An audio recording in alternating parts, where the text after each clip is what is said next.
this trip didn't go as planned so far. So, welcome back to another adventure. And this time, I'm not alone. I got my buddy Django with me. Yes, I do. Look at you. He's excited too. So what we're going to be doing today is a very simple overnight with a hammock, and hopefully do some fishing and do a catch and cook, because I didn't bring any food for me. I brought some food for him. So if I catch nothing, guess I'm not going to eat. But right now, the trail is very muddy, very wet, and so I'm going to take my time because these rocks can get pretty crazy. But I'm excited for this trip. I'm excited to bring you guys along. So let's get going.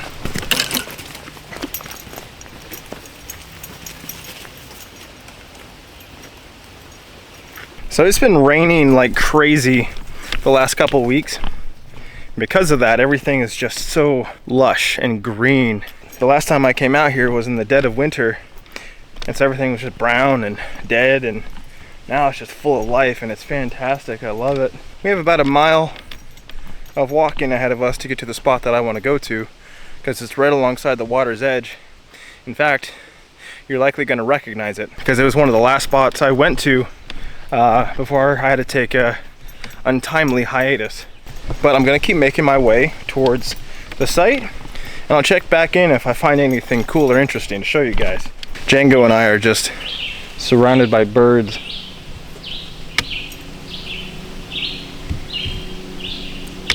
But like I said, I didn't bring any food for myself. I only brought food for him. So whatever I eat out here tonight, well, today and tonight, is whatever I can find or catch. So I'm hoping I get lucky. If worse comes to worse, I think I found a possible dinner option.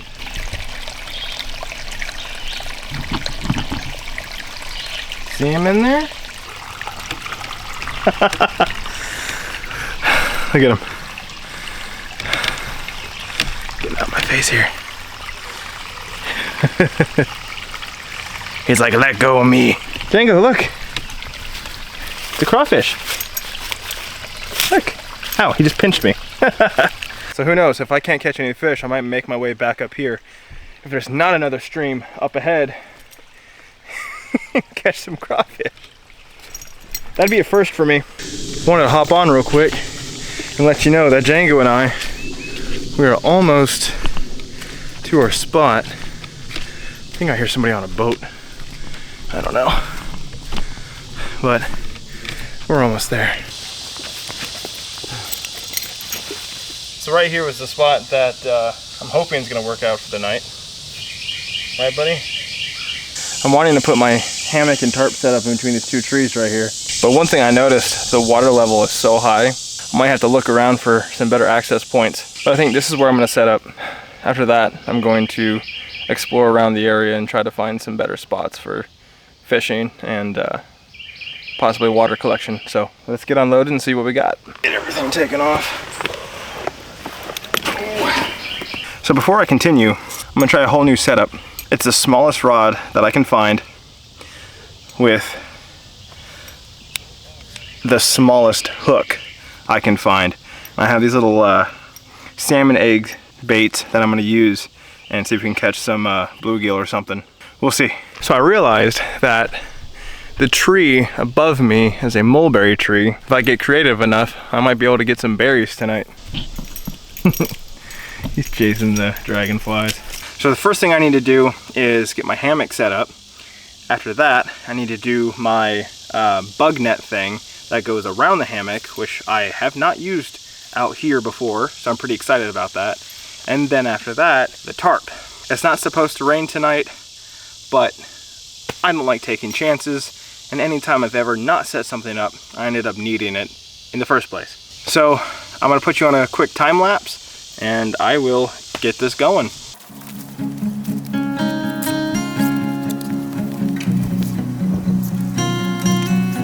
Since some of you might want to know, this is a Equip hammock. I think I spent 12 bucks on it on sale. I've had it for several years now. It's lightweight and it works great.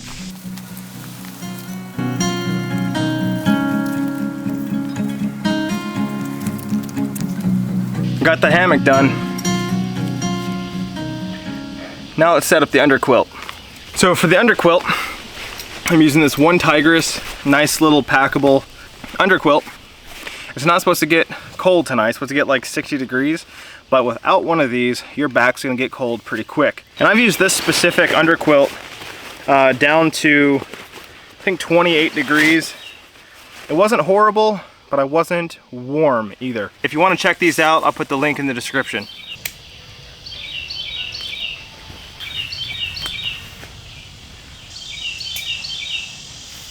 It hooks onto each of the carabiners, like that. And the hammock will sit inside of the underquilt. And this is enough insulation to keep your back nice and warm. Even, you know, even when it's like gonna be 60 degrees, when the wind comes rolling through, you can get a pretty cold chill. These are absolutely necessary if you do any kind of hammock camping. The next thing that I wanna set up is this. This is a bug net made from Wise Owl, and what it does is going to slide over the entire hammock setup back there and create a nice bug net. So we'll see how it goes. This does come with its own paracord for the guy line, which is really cool. Django, no, I need that, buddy. I need that, thank you. And when you pull it out of the package, I have its little case here. This is all it looks like.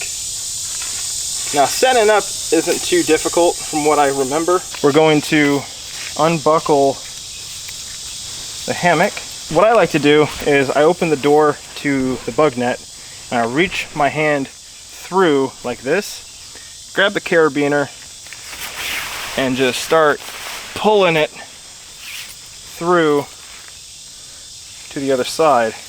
And once I have it to the other side, I hook it back up. Just like that.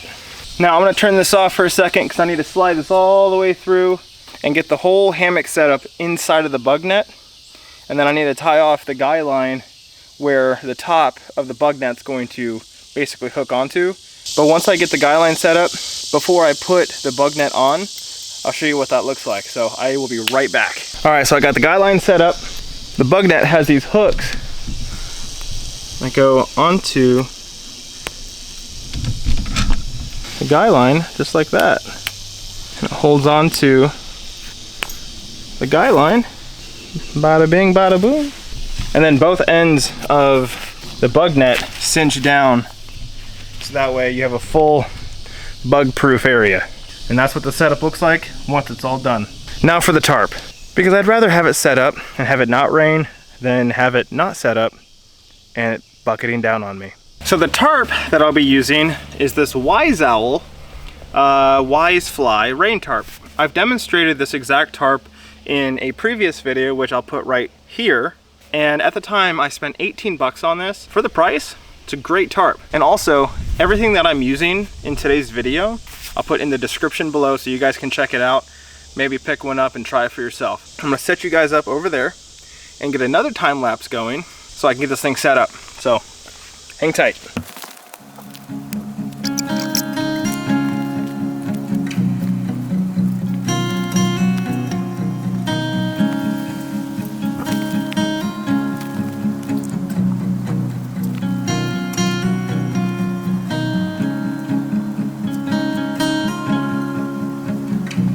I wanted to show you guys something real quick.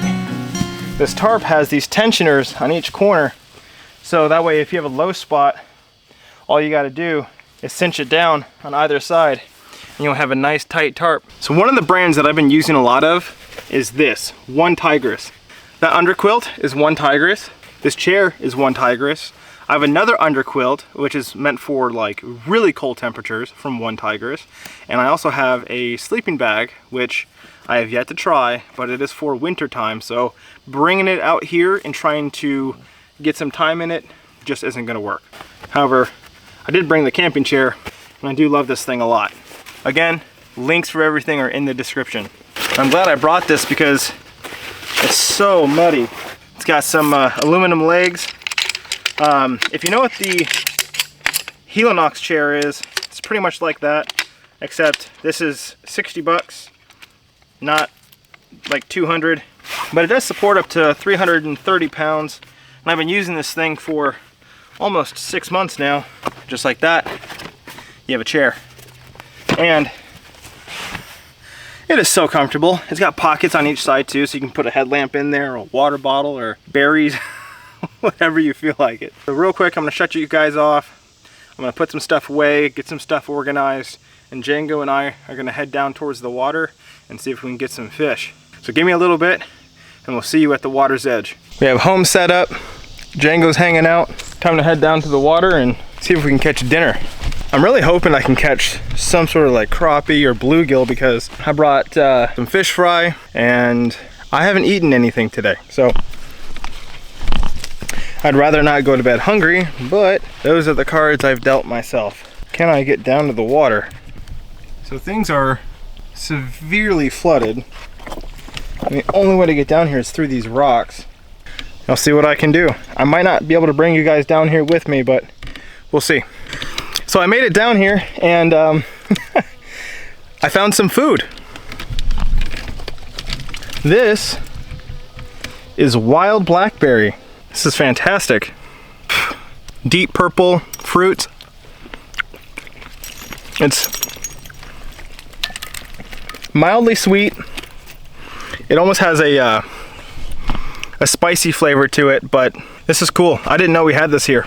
Even Django's having some. But there's a bunch around here that I can see. If I don't catch fish, I might just have berries for dinner, so we'll see. So I couldn't get any bites on the lure I was using, and I ended up getting it snagged on some driftwood. So I'm gonna try something a little different. Inside of here are some really, really small hooks. I'll show you, hold on. These guys here are salmon egg hooks. They're very small.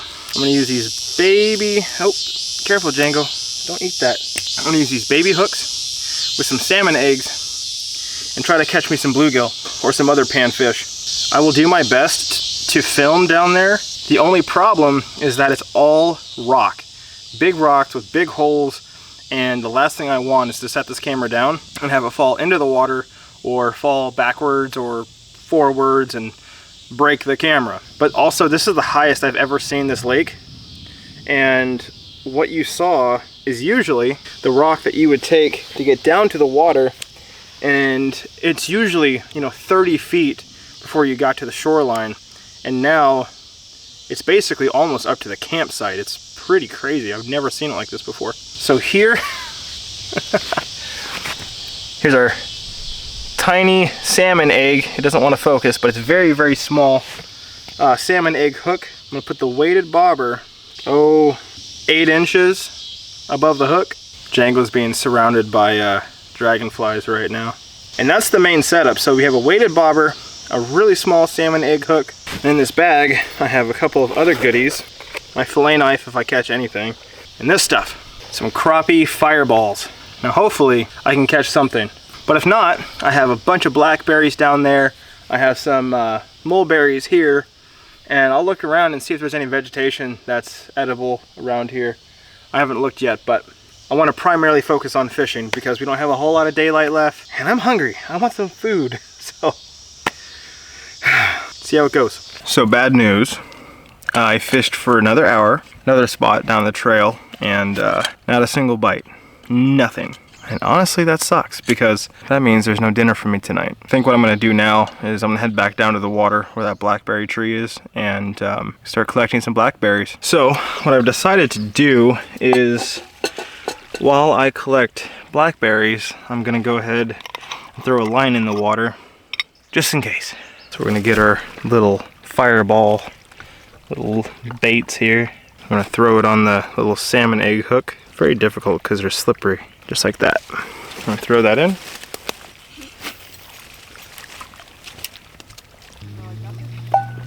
I'm gonna start picking. I'm only grabbing the ones that are purple.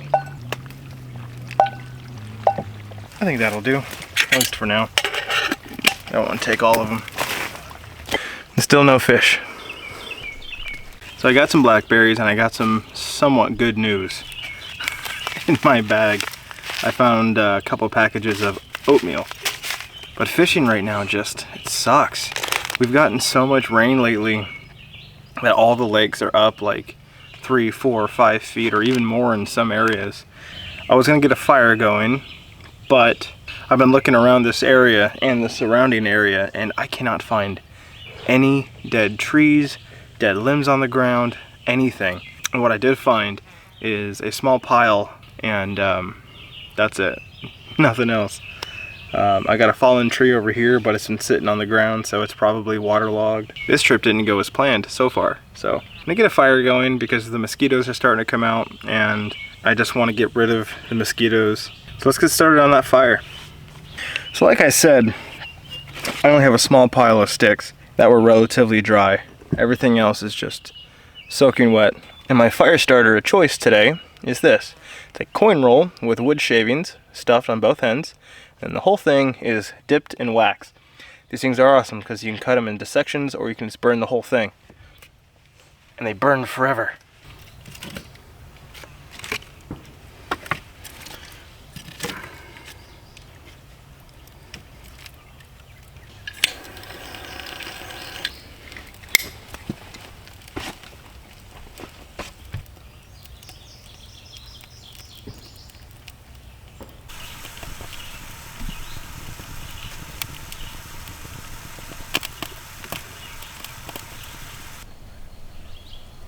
I think I found a dung beetle. I'm almost 100% certain that that is a dung beetle.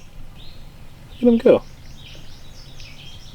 I mean, I could be 100% wrong too, but oh, he fell.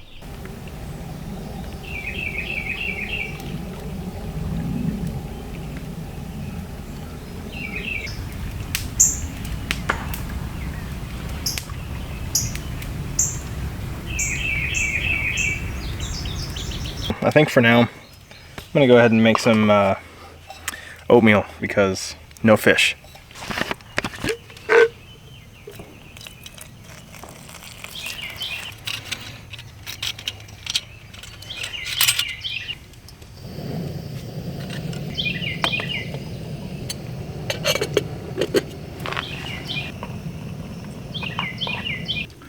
I had no idea I even had this in my bag. I opened up one of the pockets that I like never go into, and there it was. After I eat, there's really not much else to do. The fire's gonna be out soon. There's not any other firewood in the area for me to cut down or use. Fishing's basically impossible. This isn't what I had planned. Originally, the plan was to come out here, catch some crappie, some bluegill, do like a catch and cook style video. Can't do that if I'm not catching fish. This trip did not go as planned, but that's okay. I still had a good time. I didn't want to do anything too crazy because this is Django's first time out. But I think this is gonna be the outro because first thing in the morning I'm gonna pack up and get on out of here. There's not gonna be anything interesting happening. But for right now, Django and I gotta go to bed. We'll see you in the next one.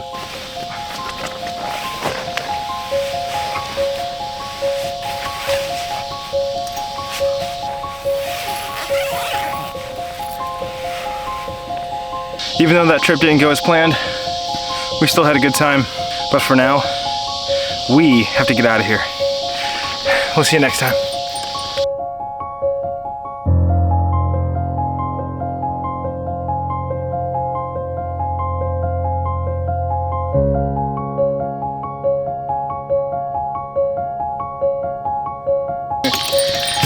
Come on. You know I'm not gonna forget you guys. Let's go.